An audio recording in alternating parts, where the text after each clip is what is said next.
Angelo Costacurta, fra i più accreditati studiosi di viticoltura locale, nel suo ultimo libro parla di vini proibiti. L'ultima volta ci siamo occupati di Clinto. Quali sono invece questi altri vitigni che appunto lei definisce proibiti? Lei dice vitigni storici di cui non si sente più parlare. Qui è un posto dove uno di questi vitigni storici invece se ne parla e è la Boschera. Ecco, qui noi siamo ai piedi di un vigneto di Boschera, questa varietà che è un po' misteriosa, direi, no? Perché misteriosa? Perché non compare qui fino verso la fine dell'Ottocento. Fino al 1870, quando è stato fatto un catalogo delle viti della provincia di Treviso, una bellissima realizzazione, e di Boschera non se ne parla, compare per la prima volta in quel momento lì.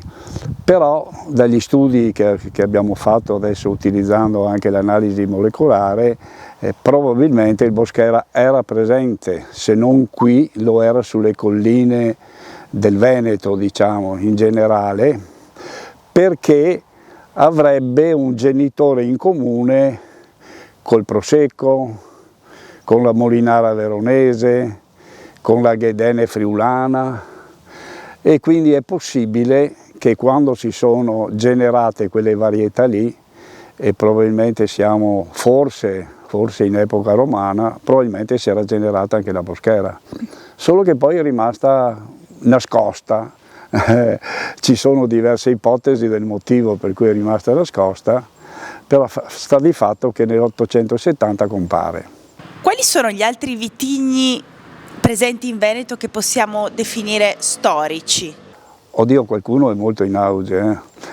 Fra i vitigni storici di queste zone c'è il Prosecco, che io continuo a chiamare Prosecco perché qui è sempre stato chiamato così.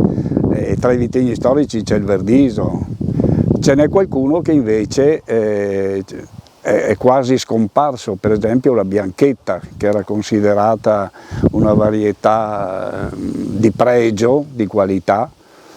Ce n'è anche un altro che forse era considerato ancora più di qualità, che è il Pignolo, e quello è proprio scomparso del tutto, mentre invece la Bianchetta è stata recuperata, c'è in collezione, anche se al momento di grandi impianti di Bianchetta non li conosco.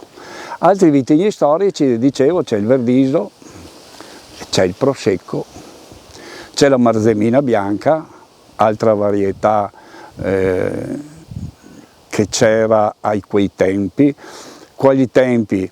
Noi abbiamo dei riferimenti purtroppo sul nome delle varietà solo molto recenti, perché un tempo non veniva considerata l'importanza delle varietà, si dava importanza all'ambiente e basta, che era quello che influiva secondo gli esperti sulla qualità del vino. Però già per esempio verso la fine del 1600 l'Agostinetti, che era un fattore di un'azienda di Cimadolmo, l'Agostinetti ha scritto un libro che dice i 110 ricordi di un fattore di villa, e lui cita, dice, nessuno sa quanto deliziosi erano i nostri bianchetti, i nostri marzemini, i nostri pignoli. Ecco, quindi già da allora vengono ricordate queste varietà.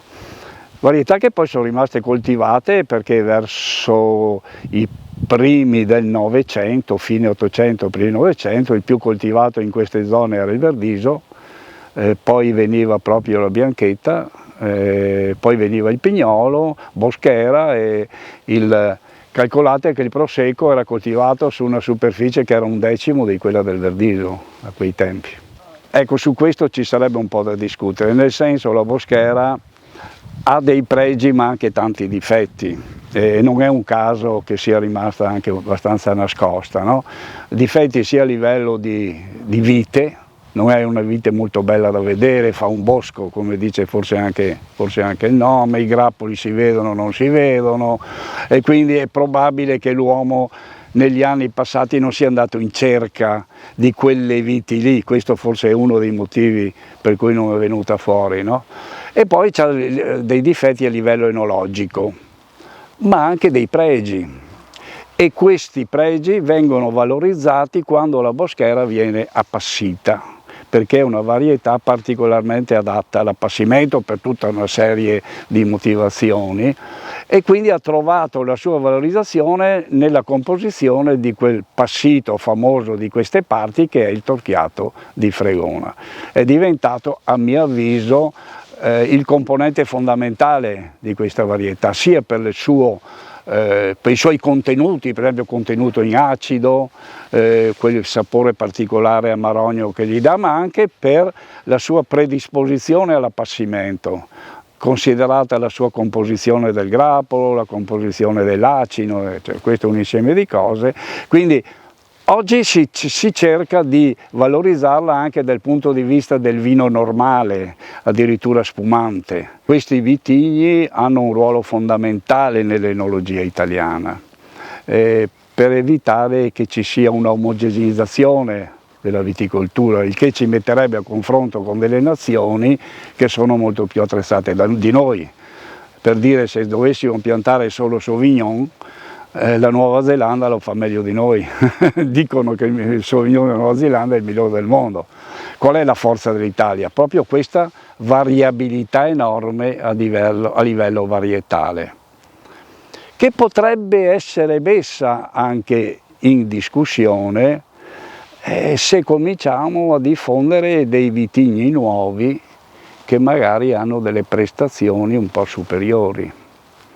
E siccome il mondo della ricerca sta lavorando proprio per creare varietà nuove, bisogna tenere presente anche questo: facciamo le varietà nuove, ma non perdiamo germoplasma antico che ha una composizione che si è selezionata nei secoli. La combinazione genetica che ha uno di questi vitigni è una combinazione che è venuta fuori da selezione di centinaia e qualche volta anche migliaia di anni da parte dell'agricoltore, e è praticamente irripetibile. Nel bene e nel male queste combinazioni sono irripetibili, c'è una probabilità su 1 miliardo, più di miliardi, che si possa riproporre una combinazione così. Quindi stiamo un po' attenti da questo punto di vista.